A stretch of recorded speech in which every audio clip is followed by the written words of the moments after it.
There are two metal plates near each other, and they're separated by a small distance, in this case 7.4 millimeters. We have a proton initially moving away from the negative plate towards the positive plate, and that means it's moving against the electric field. We would then have conservation of energy equation, kinetic energy being converted into electric potential energy.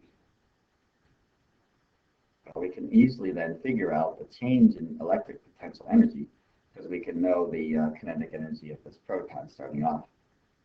We will say then 1/2 mass times velocity squared. So mass 1/2, 1.67 times 10 to the minus 27, multiplied by 11,000 squared, is going to equal the electric potential energy. And of course, this value won't be very large because it's just a proton. Electric potential energy, in this case, will be 1.01 times 10 to the minus 19 joules. So again, a very, very small amount. Okay, we want to find the electric field between these plates and also the voltage. I like to find voltage first. I think it's easier because I know electric potential energy has an equation equal to charge multiplied by the voltage. I know the charge of a proton. I know the electric potential energy. I can find voltage then. So I will then go 1.01 times 10 to the minus 19 equals the charge of a proton, 1.6 times 10 to the minus 19 multiplied by volts.